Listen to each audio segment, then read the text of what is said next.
On the 16th of July, 1054, a cardinal walked into the greatest church in the world and did something that no one in that building, no priest, no emperor, no theologian, fully understood at the time. Cardinal Humbert of Silva Candida, chief legate of the Roman papacy, strode down the nave of the Hagia Sophia in Constantinople, past the golden mosaics, past the columns of porphyry, past the silent clergy who watched in disbelief. He climbed to the high altar. He placed a document on it. Then he turned and walked out, stopping only at the threshold to shake the dust from his sandals. The words he spoke echoed off the marble walls and vanished into the summer air of Constantinople. No one knew it yet, but those footsteps were the loudest in Christian history. We have been taught that the Great Schism of 1054 was the moment Christianity split in two. East and West, Rome and Constantinople, Catholic and Orthodox. A clean break, a single event, a line drawn across history. But that story is a simplification, and simplifications are often the most dangerous kind of lie. The truth is far more complex, far more human, and in many ways, far more tragic. What really divided Rome from Constantinople was not one argument, but 10. Not 1 century, but 5. Not one man, but an entire civilization slowly pulling away from another, like two tectonic plates, grinding against each other for generations until the earth finally shook. To understand the schism, you must first understand what the Roman Empire became. When the western provinces collapsed under Germanic invasions in the 5th century, Constantinople did not fall. The Eastern Roman Empire, what we call Byzantium, survived for another 1,000 years. But the West was shattered into kingdoms, and into that vacuum stepped one institution, the Church of Rome. The popes of Rome became not merely spiritual leaders but political powers, filling the void left by vanished emperors. And as they grew in power, they began to see themselves differently. Not as first among equals among the 5 great patriarchs of Christendom, but as something higher, something Rome itself had never quite claimed. The Eastern Church operated on a principle called the Pentarchy, 5 equal patriarchs governing 5 great sees: Rome, Constantinople, Alexandria, Antioch, and Jerusalem. Rome held a primacy of honor. Yes, it was the see of Peter. It carried the prestige of martyrdom, of history. But primacy of honor is not the same as supreme jurisdiction. In Constantinople, the bishops of East and West were understood as brothers, as a college, a council. Decisions of doctrine required a council of the whole church, not a decree from one man in one city. This was the Eastern vision of the church, and Rome was slowly abandoning it. The single most explosive theological dispute between East and West was a Latin word, 8 letters, that barely anyone outside a seminary could define today. Filioque, it means "and the Son." The original Nicene Creed, agreed upon at the councils of Nicaea in 325 and Constantinople in 381, stated that the Holy Spirit proceeds from the Father. Western theologians, beginning with Augustine of Hippo in the 5th century, began teaching that the Spirit proceeds from the Father and the Son together, the Filioque. By the 9th century, the Frankish Church under Charlemagne had inserted this addition into the creed itself. The East was horrified, not merely because they disagreed with the theology, but because the West had changed the creed unilaterally. No council, no consent, just an insertion, as if Rome had the authority to rewrite what the whole church had agreed upon. The question of the Son is was not begotten merely of the abstract. Father, not created. At It is stake was clearly the nature stated of the here. Holy Trinity itself, But the Spirit proceeds therefore from the the nature of Father God. alone. The Son is If the begotten Spirit of the proceeds Father, from the not Father created. alone, It is clearly as the stated East here. insisted, But then the there is one Spirit ultimate proceeds source, from the Father alone. one principle, The Son is begotten one of the monarchy Father, in the not Godhead. created. It is clearly If the stated Spirit here. proceeds from both But Father the and Spirit Son, proceeds from as the West Father taught, alone. then the The Trinity Son has is a begotten different of the inner Father, logic. not created. It is Theologians clearly on both stated here. sides wrote volumes But on the this. Spirit proceeds from the Byzantine Father scholars called the alone. Filioque The a Son is heresy. begotten of the Roman Father, not theologians created. called It is Eastern clearly resistance stated a here. willful rebellion. But the Spirit For 5 proceeds from the centuries, this Father argument alone. simmered. The Son is begotten of the 1054, Father, it not finally created. boiled It is over. clearly... Christmas Day, 800. St. Peter's Basilica in Rome. Pope Leo III placed an imperial crown on the head of Charles, King of the Franks, and in doing so, shook the foundations of a world order that had stood for 5 centuries. Constantinople was the continuation of Rome. The Eastern Emperor was the legitimate Roman Emperor. And now, without any consultation, a pope in the West had created a rival emperor, a Frank, a German, a man whose people the Byzantines considered barbarians. The coronation of Charlemagne was, in Byzantine eyes, an act of near theological violence. It implied that Rome, the papacy, had the authority to grant imperial power. That implication would not be forgotten. Then there was the bread. This may sound trivial. It was not. The Eastern Church had always used leavened bread, artos, for the Eucharist, bread that rises. The Byzantines saw this as theologically necessary. Yeast symbolizes the resurrection, the life that rises from death. The Western Church had, by the 9th century, moved to using unleavened wafers, azymes, the same flat bread of the Jewish Passover. For the East, this was not just a liturgical preference. It was wrong. To celebrate the Eucharist with dead, unleavened bread, the bread of the Old Covenant, was to miss the entire point of the New. It was one of the first complaints that Patriarch Michael Cerularius would raise loudly in 1052, when he ordered every Latin church in Constantinople to adopt Greek practices or close. By 1043, when Michael Cerularius became Patriarch of Constantinople, the tensions between East and West had been building for 2 centuries. He was not a gentleman. He was not a theologian in the scholarly sense. He had been trained for the civil service. He was a political animal, ambitious, stubborn, utterly convinced of the independence and supremacy of his see within the Eastern world. He had already survived an attempt to make him emperor. He would go on to wear the purple shoes ceremonially reserved for emperors. He was precisely the wrong man, in precisely the right moment, to be sitting across the table from Rome. Pope Leo IX, meanwhile, was a reformer, genuinely sincere, deeply pious, and increasingly alarmed by the Norman threat in southern Italy. The Normans were attacking Byzantine territories in the Italian peninsula, and both Rome and Constantinople had an interest in stopping them.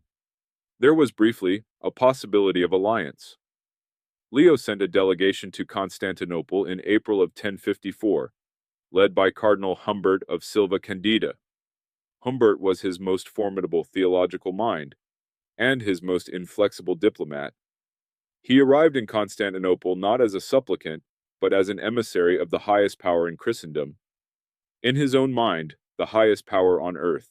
The mission fell apart almost immediately. Cerularius refused to meet Humbert on terms he considered equal. The Patriarch would not receive a legate as a superior. Humbert drafted a letter so insulting that Cerularius refused to open it. The Byzantine Emperor, Constantine IX, caught between the two, desperately tried to keep the diplomatic mission alive. He needed Rome's political support against the Normans. But something else happened in April of that same year. Pope Leo IX died, in Rome. Before any resolution had been reached, Humbert's authority had technically expired with his master's last breath. He did not go home. On the 16th of July, 1054, a Saturday afternoon, Cardinal Humbert and his 2 fellow legates entered the Hagia Sophia during the celebration of the Divine Liturgy, the holiest moment of the week, when the congregation was at prayer. The timing was deliberate. They walked past the gathered faithful, past the clergy, up to the high altar.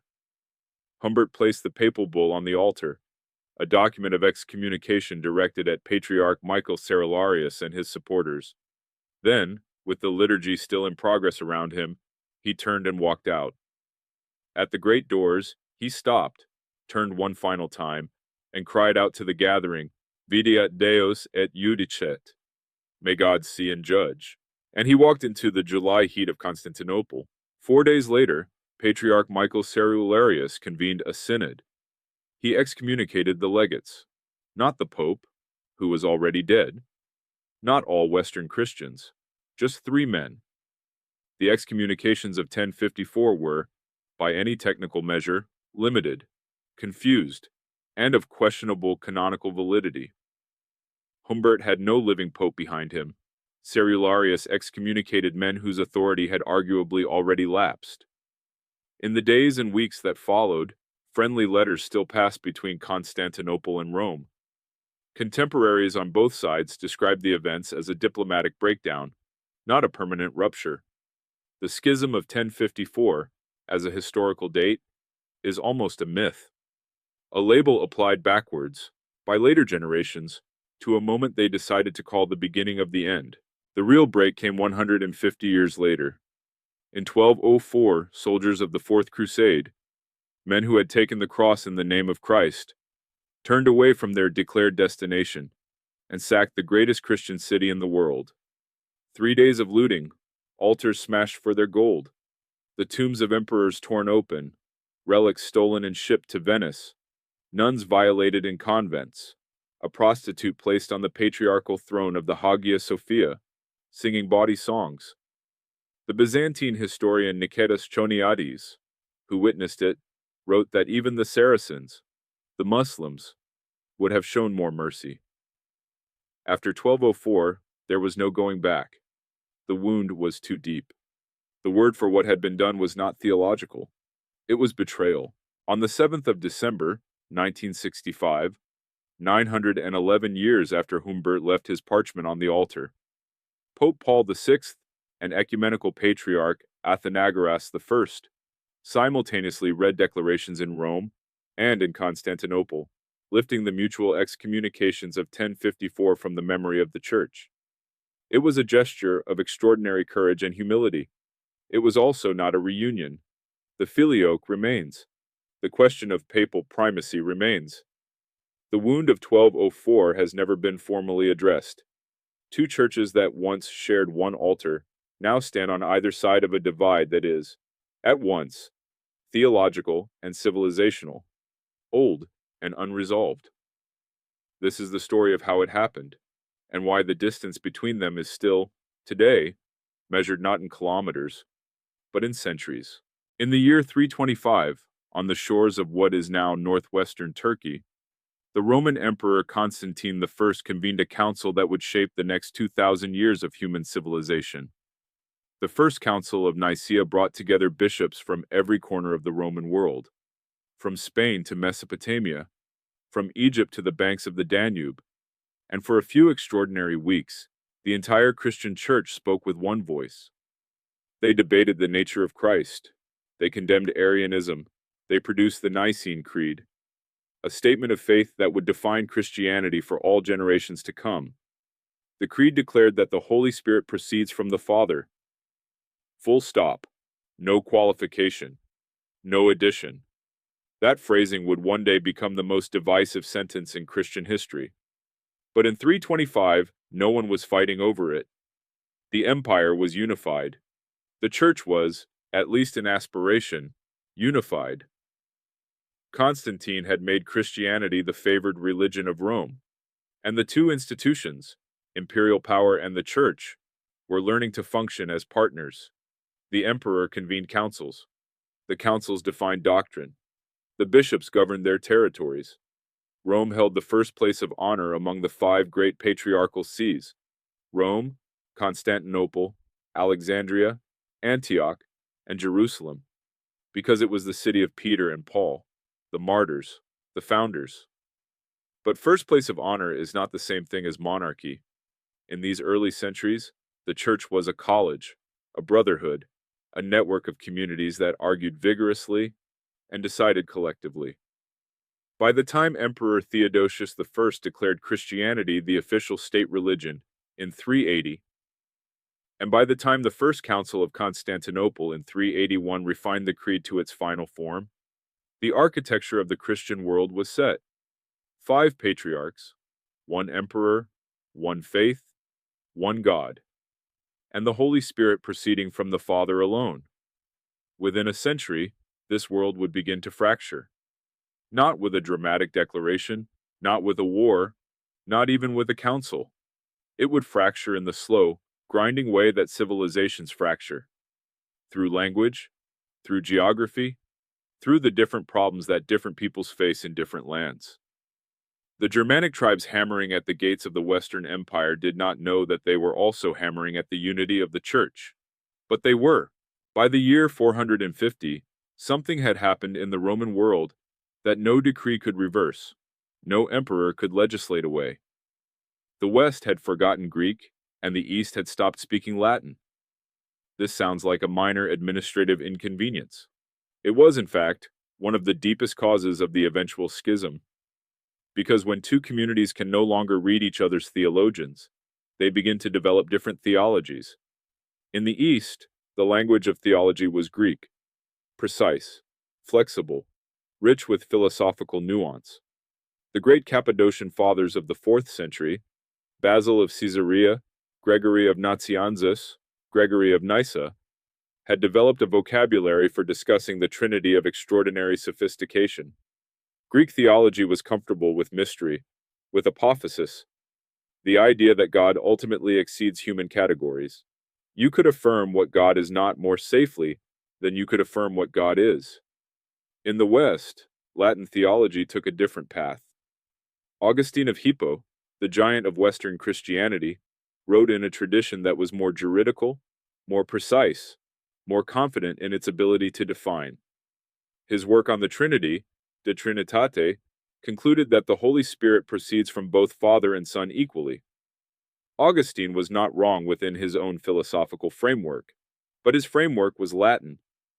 When Eastern theologians encountered his conclusions, filtered through the translation problems that plagued every cross-cultural exchange, they often found them incomprehensible, even dangerous. By the 6th century, a bishop in Rome and a bishop in Constantinople could not converse directly. They needed translators. Translators make mistakes. Translators carry assumptions. Translators, unconsciously, inevitably, interpret. The theological documents that crossed the Mediterranean between East and West were often subtly distorted by the very act of translation. A Greek word that carried one set of associations would arrive in Latin carrying different ones. A Latin definition that seemed self-evident to its author would appear alien, even heretical, to a Greek reader. This is not a story of bad faith.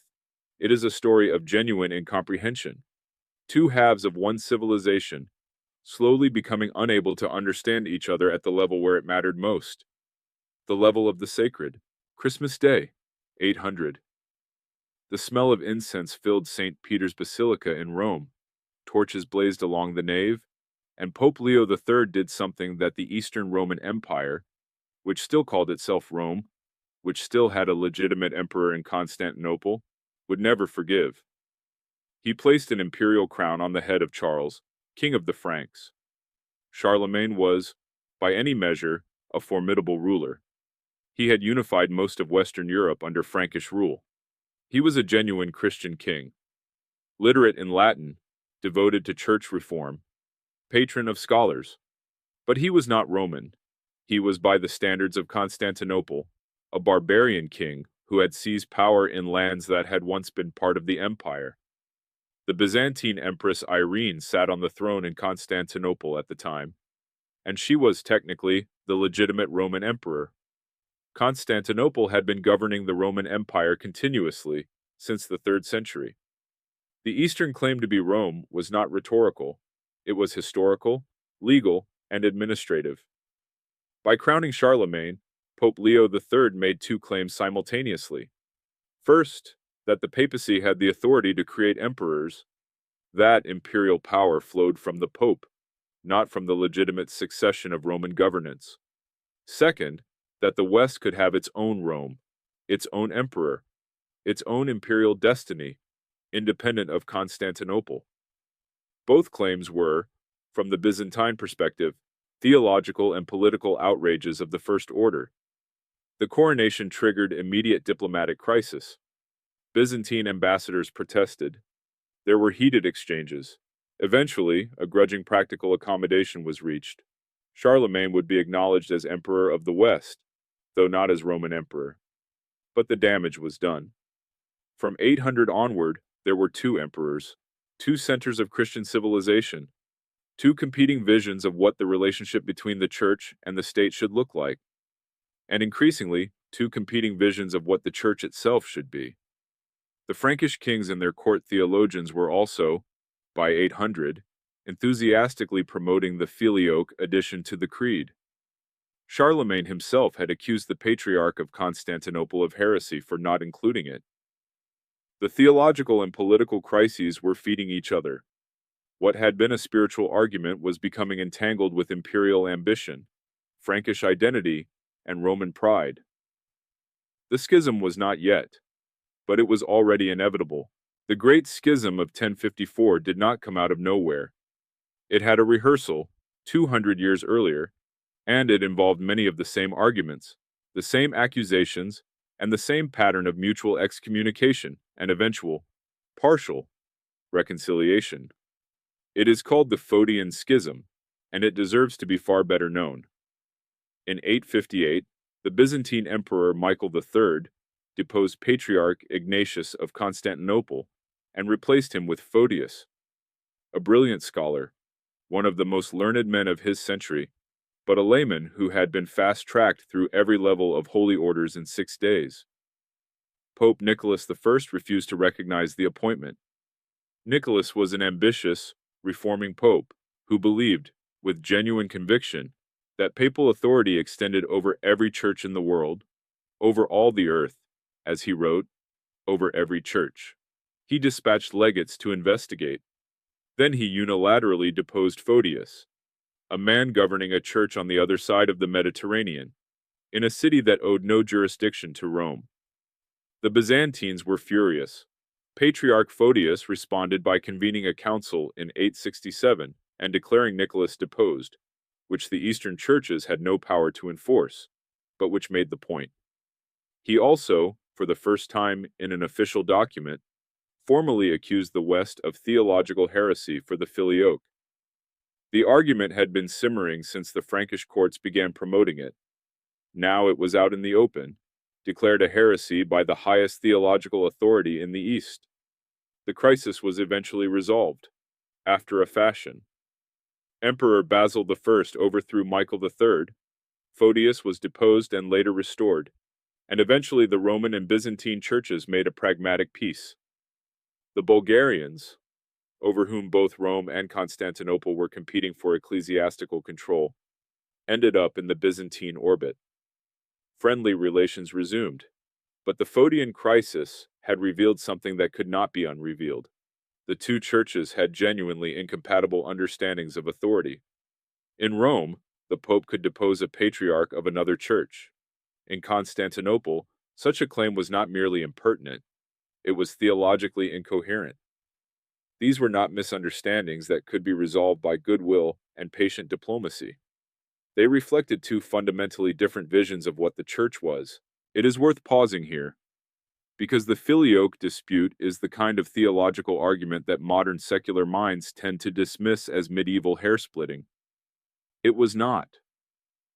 What was at stake in this argument was the inner life of God, and therefore the nature of salvation, the structure of the cosmos, and the proper way of human beings to relate to the divine. For people who believed all of this literally and urgently, and who staked their eternal souls on getting it right, there was nothing trivial about it. The Nicene Creed said the Holy Spirit proceeds from the Father. This is what the Council of Constantinople in 381 had settled. The Eastern Church taught that the Father is the one source, the one principle, the one fountain of the Godhead. The Son is eternally begotten from the Father. The Spirit eternally proceeds from the Father. This is a monarchy in the classical Greek sense. One source, one ultimate principle, one arche.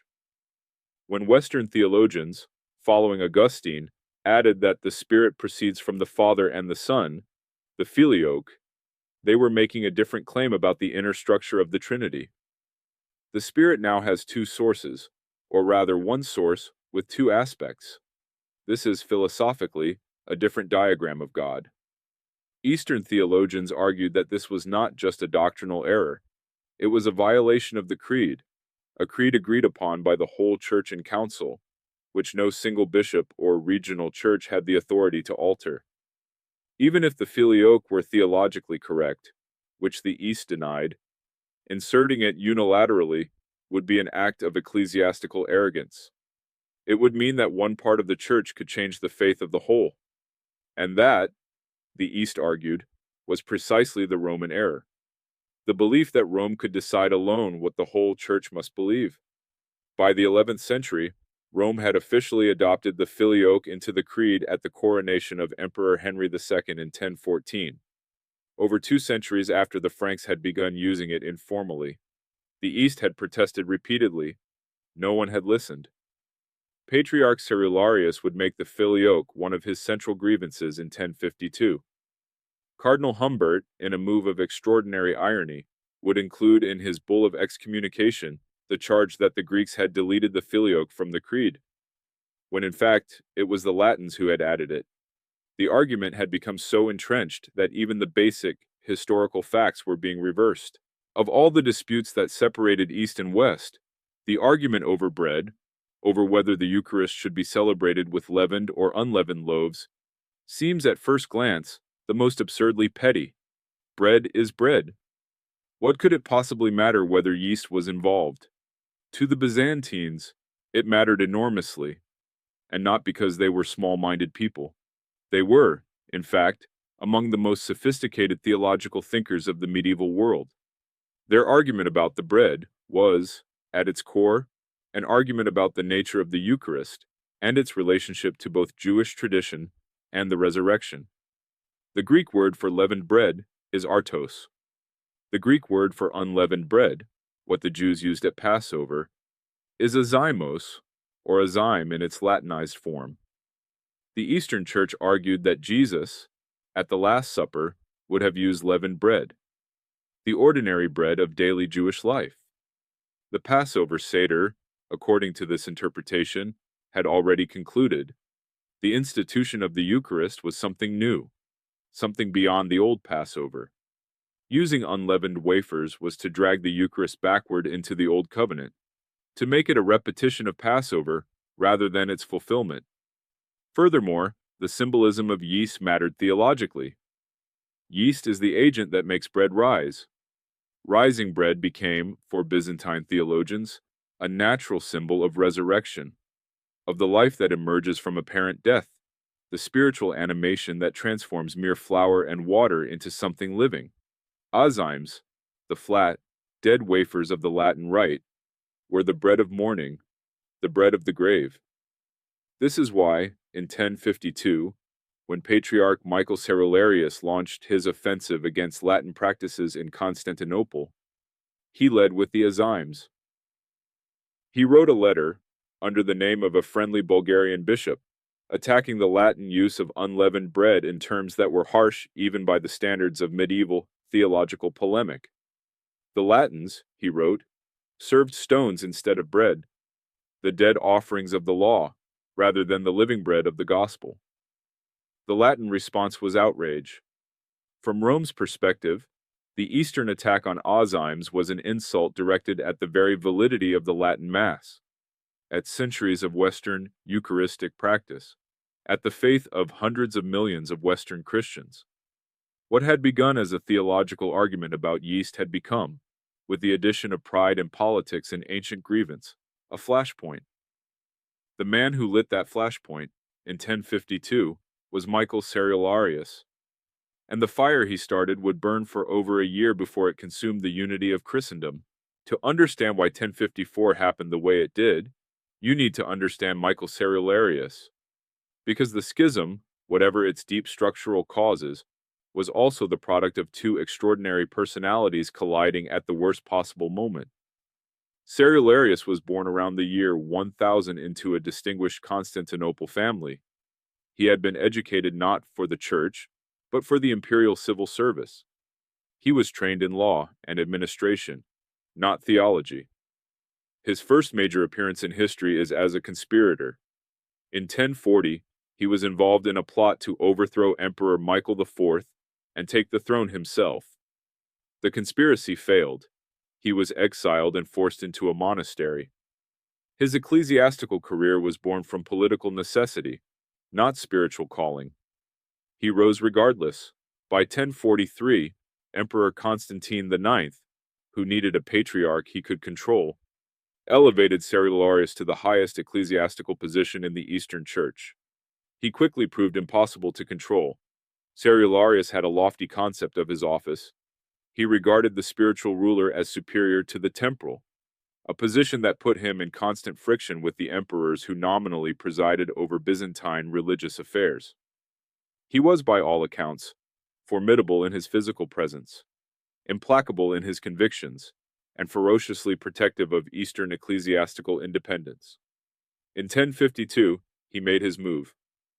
He ordered all Latin churches in Constantinople, churches serving the large community of Western merchants, and diplomats resident in the city, to adopt Greek liturgical practices. When they refused, he closed them. He also began circulating documents attacking Latin practices, the azymes, the celibacy of clergy, the filioque, the practice of shaving clerical beards. Some of these attacks were exaggerated. Some were theologically sound. All were deliberately provocative. He knew what he was doing. At the same time, Rome was under pressure of its own. Pope Leo IX was fighting for survival in southern Italy, where Norman mercenaries were dismantling what remained of Byzantine and papal authority. He wanted an alliance with Constantinople against the Normans. He sent Humbert.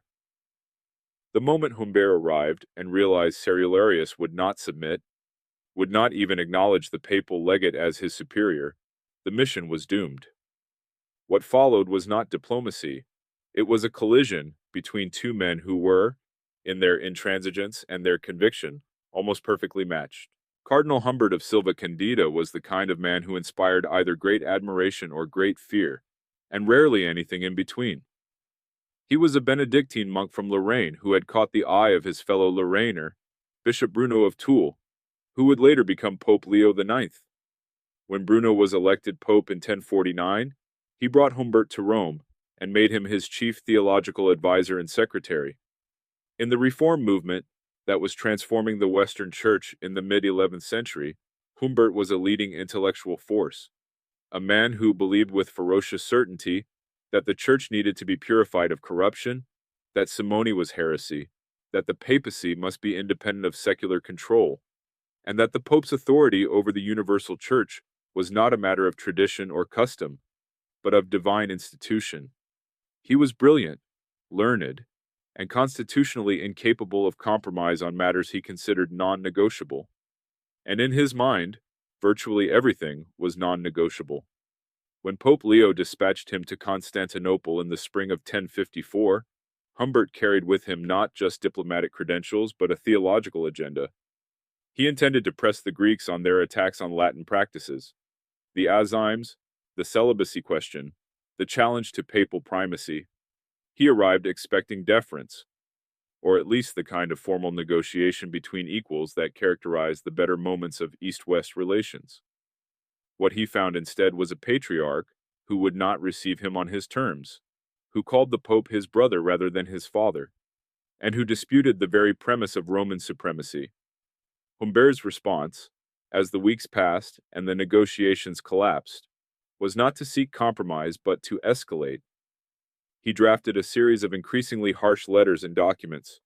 He engaged Byzantine theologians in disputations that produced no agreement. And when Pope Leo died in April, when Humbert's legal authority as papal legate technically expired, he did not sail home. He began working on the document that would make the 16th of July, 1054, one of the most consequential dates in the history of Christianity. The bull he composed was not a masterpiece of theological precision.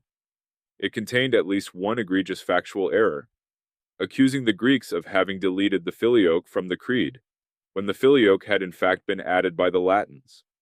Historians have noted that Humbert was, on this point, either ignorant or deliberately dishonest.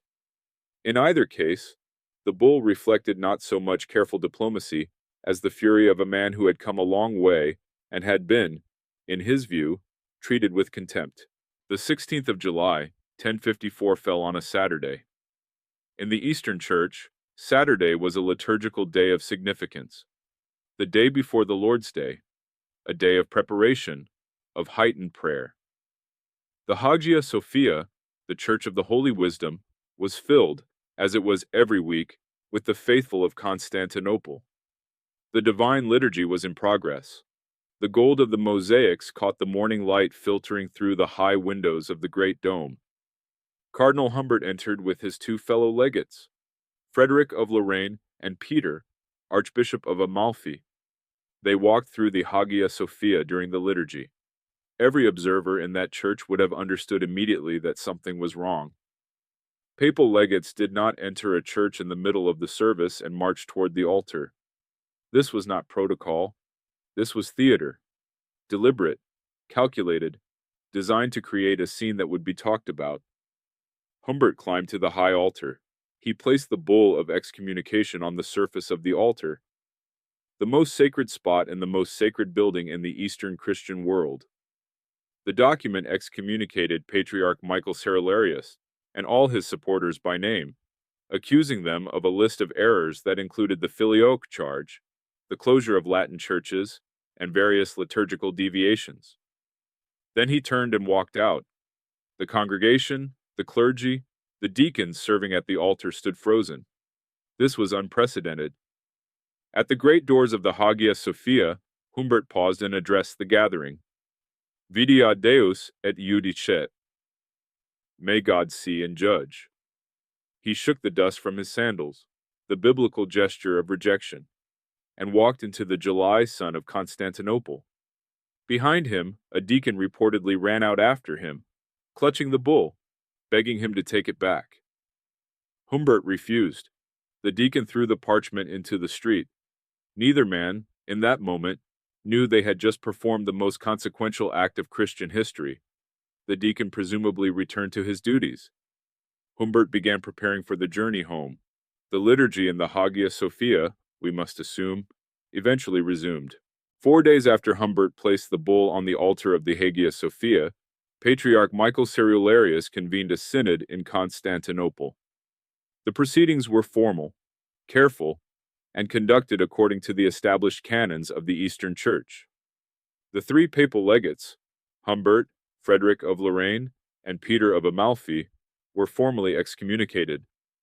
Not all Western Christians, not the Pope, who was already dead, not the Roman Church as an institution. Just three men, whose legal authority as papal legates had expired with the death of Leo IX months earlier. Cerularius also ordered that the Latin text of the bull be burned, as one would burn a heretical document, a gesture, again, designed to be legible. And then, and this is the part that the simplified narrative of the Great Schism always omits, life largely continued. The Byzantine Emperor Constantine IX, who had watched the whole diplomatic disaster unfold with increasing despair, issued a statement distancing himself from the synod's decision. He was still hoping for a practical political accommodation with Rome. Friendly letters were exchanged in the weeks that followed. Byzantine envoys reassured Roman contacts that the emperor still wished for good relations. The patriarch's excommunication of the legates, it was suggested, should not be taken as a rupture with Rome itself. Contemporaries, in other words, did not understand 1054 as the end of Christian unity. They understood it as a diplomatic crisis. Severe, embarrassing, the product of two impossible personalities, but not as a permanent break. Schisms had happened before. The Phodian crisis had seemed catastrophic and had been eventually patched. The Church had survived worse. It took subsequent generations, looking back, to understand that something irreversible had happened. The 1054 excommunications became the symbolic date, not because contemporaries experienced them as definitive, but because later historians needed a date, a clean line in the historical record, to mark the beginning of a division that had, in reality, been centuries in the making and would take another century and a half to become truly irreversible. Between 1054 and 1204, there was a century and a half during which the schism might have been healed. The excommunications of 1054 were, as we have seen, limited in scope, and questionable in canonical validity. The relationship between Rome and Constantinople was damaged, but not shattered. There were popes and patriarchs who genuinely sought better understanding. There were theological discussions, some of them remarkably sophisticated, in which the real differences between East and West were engaged with care and good faith. But several forces were working against reconciliation, and they were stronger than the forces working for it. The Norman conquest of southern Italy, which had originally been the crisis that drove Pope Leo IX to seek Byzantine alliance, actually deepened the rift. The Normans dismantled the last Greek Rite communities in the Italian south. Byzantine Christians who had maintained Eastern liturgical practices under papal jurisdiction were forced to Latinize. From Constantinople's perspective, Rome was not just theologically wrong. It was actively destroying Eastern Christianity in its own sphere of influence. The Crusades added new layers of complexity. When Pope Urban II preached the First Crusade in 1095, the Byzantine Emperor Alexios I Komnenos had originally requested Western military assistance against the Seljuk Turks. Limited, professional help, not a massive army of Western knights passing through his capital. What he got was something far more chaotic, dangerous, and ultimately threatening. The crusading armies that marched through Byzantine territory in the late 11th and 12th centuries were not always friendly. Incidents of violence, looting, and contemptuous treatment of the Orthodox population accumulated. Byzantine scholars began writing about the Latins in increasingly unflattering terms, as schismatics, as barbarians in armor, as people who carried the cross but did not understand what it meant. On the Latin side, Orthodox Christians were increasingly viewed with suspicion, as unreliable allies at best, as crypto-heretics who would not submit to proper ecclesiastical authority. The gap was not only theological, it was cultural, political, and deeply emotional. It was the gap between two civilizations that had once shared a common origin and now looked at each other across the Mediterranean and saw something alien. In 1202, a Venetian fleet departed for what was supposed to be a crusade to reconquer Jerusalem from Muslim rule. The Fourth Crusade, as it would be called, had the blessing of Pope Innocent III and the enthusiastic support of the nobility of France, Flanders, and the Holy Roman Empire.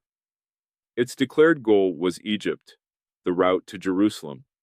What actually happened is one of the most extraordinary and appalling episodes in medieval history. Through a combination of debt, political manipulation, and the opportunistic involvement of the Venetian Doge Enrico Dandolo, a man who was over 90 years old and reportedly blind, the crusade was diverted.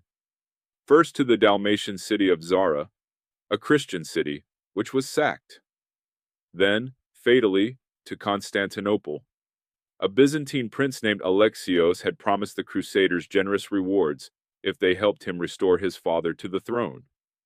The Crusaders, massively in debt to Venice and desperate for money, agreed. They arrived at Constantinople in 1203. They placed the claimant on the throne. They waited for their payment. The payment never came. The Byzantine state did not have the resources that Alexios had promised, and the Greek population was increasingly hostile to the presence of Western armies camped outside their walls. In April of 1204, the Crusaders attacked and breached the walls. Constantinople, the city that had held against every enemy for 9 centuries, fell to the soldiers of the cross. What followed was 3 days of systematic destruction. The Hagia Sophia, the greatest church in the Christian world, was looted. Its altar was smashed. Its sacred vessels were taken. A prostitute was placed on the patriarchal throne. The tombs of the emperors in the Church of the Holy Apostles were broken open for their treasures. Nuns were attacked in their convents. Priceless mosaics were defaced. The 4 bronze horses of the Hippodrome, ancient masterpieces of classical sculpture, were taken to Venice, where they remain to this day. Byzantine historian Nikitas Choniates, who witnessed everything, wrote that even the Saracens would have shown more mercy. He was not wrong. Saladin, when he reconquered Jerusalem in 1187, had treated the Christian population with remarkable restraint. The Crusaders who sacked Constantinople in 1204 did not behave like soldiers of Christ. They behaved like conquerors who felt no kinship with the people they were destroying. Pope Innocent III, to his credit, condemned the sack. He wrote furious letters to the Crusade leaders. He denounced the sacrilege. But he also, in the end, accepted the establishment of a Latin empire in Constantinople and a Latin patriarch in the Hagia Sophia. The Greek patriarchs went into exile in Nicaea. For over half a century, the heart of Eastern Orthodoxy was occupied by the Latin West. After 1204, no Greek Orthodox Christian could look at a Latin cross without remembering what had been done in its name. The Schism of 1054 had been a diplomatic dispute, a canonical argument, a theological clash. The sack of 1204 was something different. It was an atrocity, and atrocities are not forgiven on diplomatic schedules. When the Crusaders sacked Constantinople in 1204, they did not only loot a city, they installed a new political and ecclesiastical order. They crowned a Latin emperor. Baldwin of Flanders became Baldwin I, ruler of the Latin Empire of Constantinople. They installed a Venetian archbishop in the patriarchal throne of the Hagia Sophia, converting the Great Eastern Church to Latin Rite. The Eastern Roman Empire, which had continued unbroken since Constantine the Great, was shattered. But the Orthodox Church did not disappear. The Greek Patriarch fled to Nicaea in northwestern Asia Minor, where a rump Byzantine empire, the Empire of Nicaea, maintained continuity. Byzantine civilization survived in exile. The scholars kept writing, the theologians kept thinking, the liturgy continued to be celebrated in the ancient Greek rite. The Patriarchate of Constantinople, with its seat in Nicaea, continued to function. The Greek ecclesiastical tradition carried its wounds, but remained intact. The Latin Empire of Constantinople proved brittle. The Frankish and Venetian rulers who carved up Byzantine territory among themselves could not hold what they had taken. Byzantine resistance never ceased. In 1261, the Emperor Michael VIII, Palaiologos, ruler of the Nicene Empire, reconquered Constantinople. He entered the Hagia Sophia to find it looted, partially damaged, and occupied by a Latin patriarch. The restoration of Orthodox worship in the city's greatest church must have carried a weight of emotion almost impossible to imagine. But the city Michael entered was not the city that had been lost. Constantinople in 1261 was poorer, smaller, its population reduced, its walls still marked by the violence of 1204. The wealth that had been stripped, the bronze horses, the relics, the manuscripts, the sacred objects, was scattered across Western Europe, in Venetian treasuries and Crusader castles. The wound was not metaphorical. It was architectural, economic, demographic, and spiritual. And the question every Byzantine now asked about any Western Christian was the same. After 1204, how can we ever trust you again? In 1274, 20 years after the Byzantine reconquest of Constantinople, Emperor Michael VIII, Palaiologos, faced a threat that made theological scruples temporarily negotiable. Charles of Anjou, brother of the King of France, ruler of Sicily, and a man of spectacular political ambition, was planning a new military expedition to reconquer Constantinople for the Latin West. Michael needed help, and the only power in Europe capable of restraining Charles of Anjou was the papacy. The price of papal protection was reunion. Michael sent representatives to the Second Council of Lyon in 1274. His envoys accepted the Roman faith. They accepted the Roman position on the Filioque, on papal primacy, on the Azymes. On paper, at Lyon in 1274, the schism was healed. In practice, it was nothing of the kind. Michael's envoys did not represent the Byzantine Church. They represented a politically desperate emperor. When the delegation returned to Constantinople, the reaction of the Greek clergy and population was one of outrage and disbelief. The patriarch refused to accept the union. The monks, who were the backbone of popular Orthodox piety, were ferociously opposed. Ordinary Byzantine Christians saw in Lyon's union not a healing, but a capitulation, a betrayal of everything their grandparents had suffered in 1204. Michael attempted to impose the union by force. He had bishops who opposed it beaten and imprisoned. He tried to purge the resistance. It did not work. Byzantine society rejected the Lion Union with a near unanimity that the emperor could suppress but could not dissolve. When Michael died in 1282, his successor Andronikos II immediately repudiated the union. The Greek Church declared it invalid. The brief reunion was over before it had ever truly begun. The lesson of Lion was sobering for anyone who paid attention. You could not create genuine reunion by decree. You could not heal a rupture that lived in the memory of an entire civilization by having diplomats sign a document in a French city.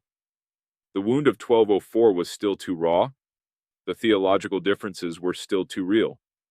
And the Greek Church and people had made clear, at Lyon, that they would rather face Turkish conquest than accept an ecclesiastical submission to Rome. By the 1430s, the situation of the Byzantine Empire had become catastrophic.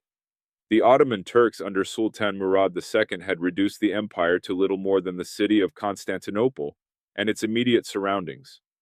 The city was surrounded. Its population had shrunk. Its treasury was empty. The fall of Constantinople was no longer a hypothetical. It was a question of when, not if. The only hope for survival was Western military intervention. And to get that, the emperor had to give Rome what Rome had always wanted. Emperor John VIII Palaiologos sailed to Italy in 1437 with his patriarch, Joseph II of Constantinople, and a delegation of Byzantine bishops and theologians. They convened with Pope Eugene IV, first at Ferrara and then at Florence, in a great council that lasted until 1239. The setting was magnificent. Florence under the Medici was the intellectual and artistic capital of the Renaissance West. Cosimo de' Medici hosted the Byzantine delegation at his own expense, thrilled by the presence of Greek scholars who would help revive classical learning in Italy. The theological discussions were genuine and detailed. Byzantine theologians argued their positions with skill and seriousness. The filioque was debated. Papal primacy was debated. The azymes were debated. After months of negotiation, an agreement, the Latentur Kylie, was signed on the 6th of July, 1439. All the Eastern bishops signed it, with one exception. Mark of Ephesus, one of the greatest Orthodox theologians of the century, refused. When Pope Eugene saw that Mark had not signed, he reportedly said, "So, we have accomplished nothing." He was right. Mark of Ephesus became a hero in the East. When the Byzantine delegation returned to Constantinople, the reception was as hostile as it had been after Lyon. The people, the monks, the lower clergy, the living body of the Orthodox Church, rejected the Florence Union decisively. The Greek bishops who had signed began publicly recanting, one by one, under popular pressure. The Patriarch of Constantinople, Joseph II, had died in Florence before the council ended, and his successors refused to implement the union. Military help from the West never came in meaningful quantities. On the 29th of May, 1453, Ottoman Sultan Mehmed II led his army through the walls of Constantinople. The last Byzantine emperor, Constantine XI Palaiologos, died fighting on the walls, a soldier, not a supplicant. When the Ottoman troops reached the Hagia Sophia, they found it filled with those of the city's faithful who had come to pray together in what they knew might be their last hours. Florence had promised salvation. It had delivered nothing. Of all the figures in this long history, none is more instructive than Mark of Ephesus, the one Byzantine bishop at the Council of Florence who refused to sign the decree of union, and who, in refusing, became the most celebrated Orthodox ecclesiastic of his century. Mark Eugenikos, his secular name, was born in Constantinople around 1392 into a family of scholars. He became a monk and eventually Bishop of Ephesus, one of the ancient sees of the Eastern Church. He arrived at Florence prepared to engage seriously with Western theology. He was not a provincial fanatic. He was one of the finest theological minds of his age, a man who understood what the Latins were arguing and could engage with their arguments on their own terms. At Florence, Mark participated in the theological debates with energy and precision. He argued against the filioque with careful philosophical reasoning. He challenged the Latin doctrine of purgatory. He debated the nature of divine light, a topic on which Byzantine mystical theology, influenced by Gregory Palamas, had developed positions that the West found puzzling and the East considered essential. In every exchange, he came across not as a narrow traditionalist, but as a thinker who had genuinely wrestled with the questions at stake. But when it came to signing the final decree, to formally accepting the Roman positions on the filioque, on purgatory, on papal supremacy, he could not. His conscience would not allow it. He saw the union as a capitulation, not a reconciliation. The theological differences, in his judgment, had not been resolved. They had been papered over by political pressure. The Latins had not persuaded the Greeks. They had pressured them. His refusal to sign made him instantly famous.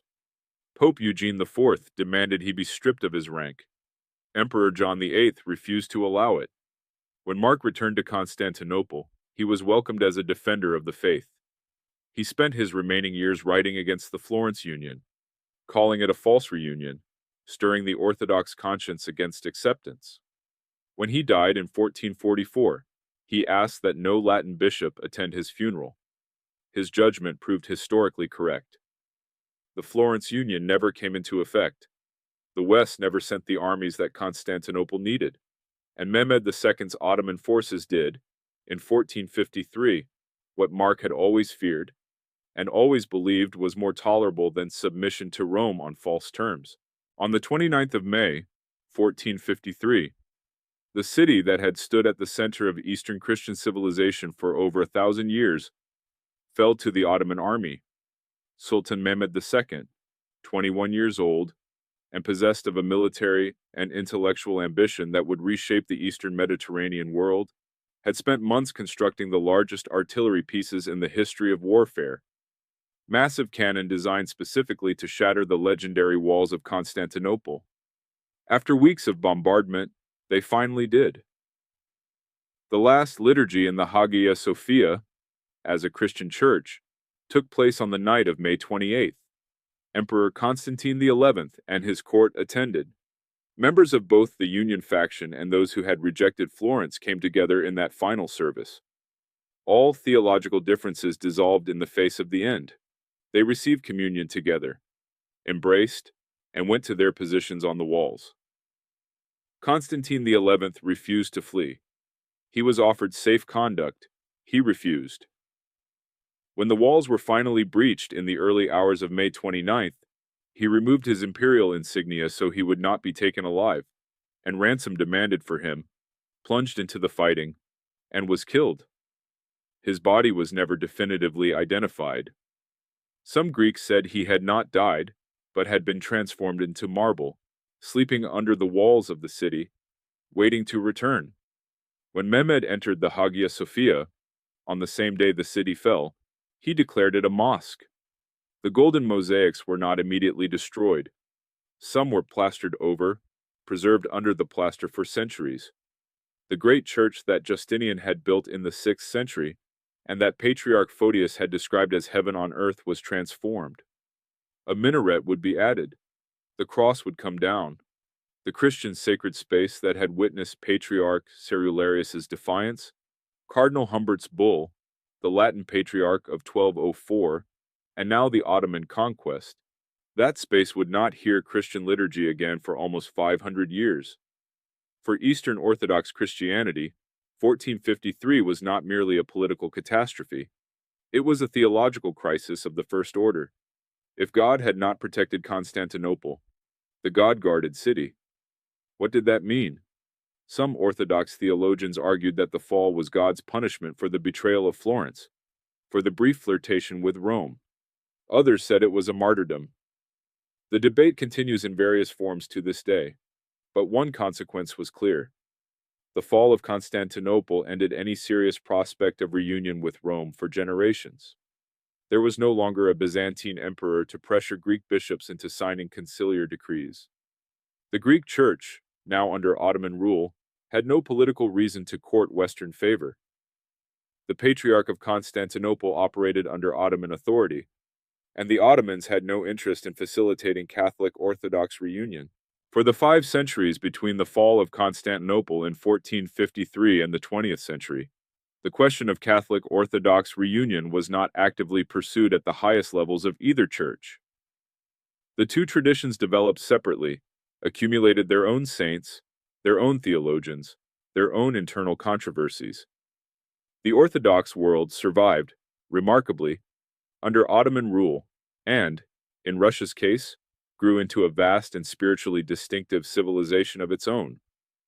The Russian Orthodox Church, which had been established under Constantinople's authority, and traced its spiritual lineage back to the baptism of Prince Vladimir of Kiev in 988, became the largest Orthodox church in the world.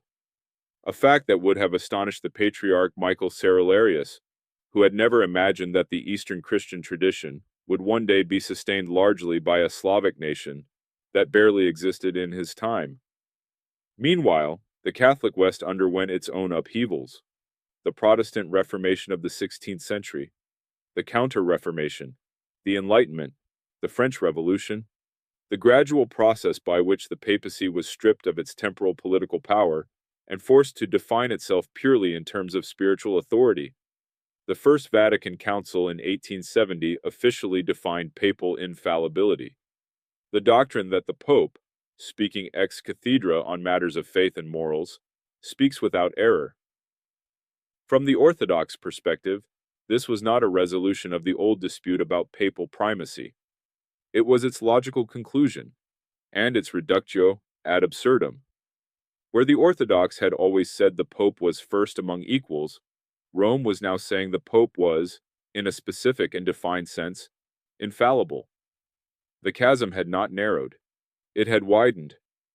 And yet, across these centuries of separation, there were always individuals, monks, scholars, mystics, diplomats, who maintained contact, who read each other's writings, who prayed for reunion. The tradition of ecumenical engagement never entirely died. It went underground in times of hostility and surfaced again when political conditions allowed. There was, beneath the institutional division, a shared heritage that neither side could entirely deny. The same Nicene Creed, the same Bible, the same sacraments, the same apostolic succession. The two churches had the same ancestor. They had simply taken very different roads away from home. In 1964, something happened that would have seemed to medieval observers like a dream, or a prophecy.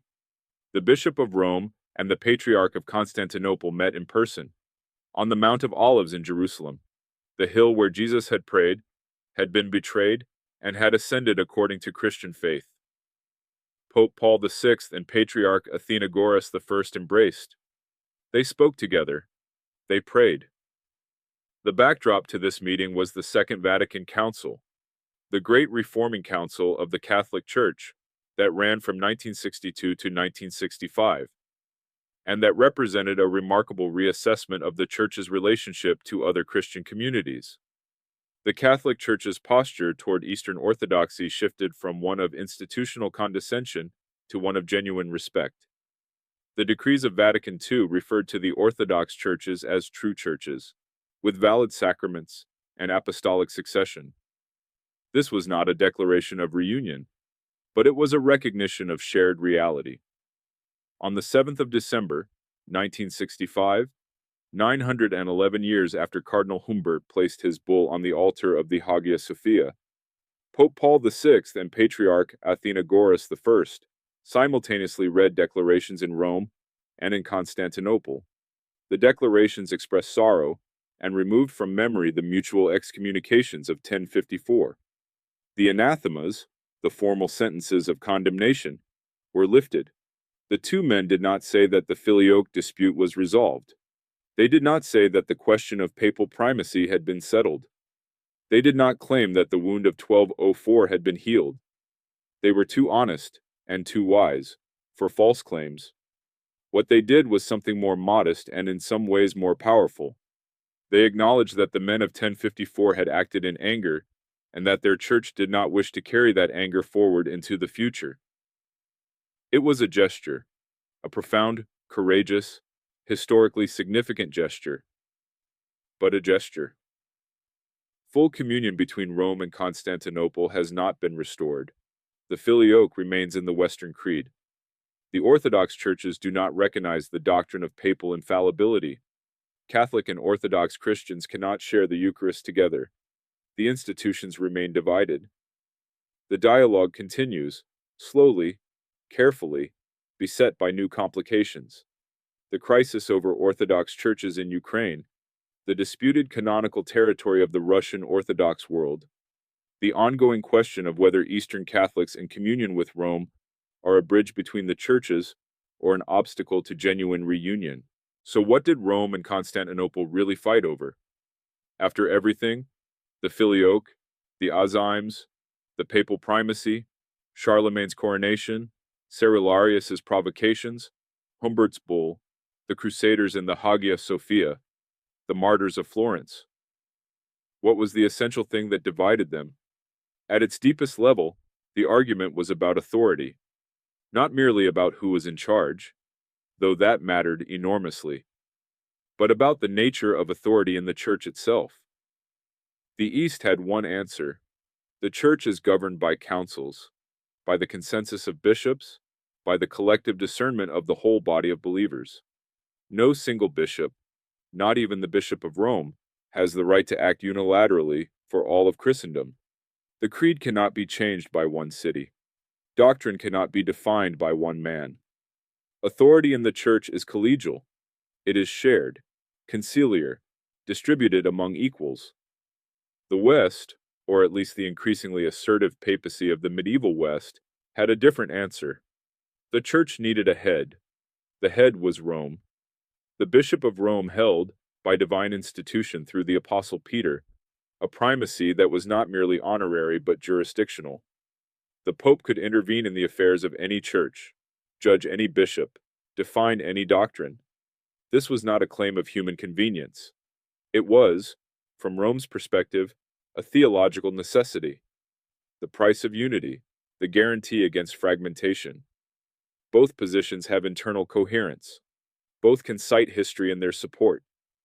Both, in different ways, point to genuine dimensions of the early Christian experience. And both, in the hands of flawed human beings operating under political pressure, produced distortions that became injustices. The East produced its own moments of patriarchal overreach. Cerularius closing the Latin churches was not a model of conciliar governance.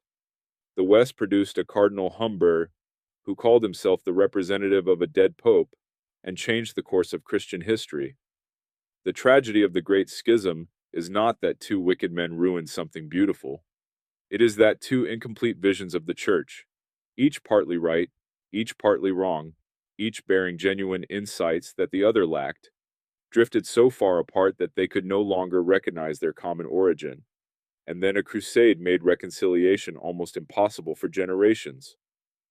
Today, 972 years after Humbert left the Hagia Sophia, the two churches still exist side by side, nearly identical in their sacramental life, their veneration of saints, their apostolic heritage, their deep reverence for the mystery of the Eucharist, and still divided by the same questions that were never answered at Lyon, never answered at Florence, and have not yet been answered by the ongoing dialogue that began in 1965. The anathemas of 1054 were lifted. The distance they opened has not been closed. And in the great dome of the Hagia Sophia, which is now neither a church nor a mosque, but both, again, in complicated ways that no century before this one could have imagined, the mosaics that once watched Cardinal Humbert walk away are still there, beneath the plaster, waiting for an ending that has not yet been written.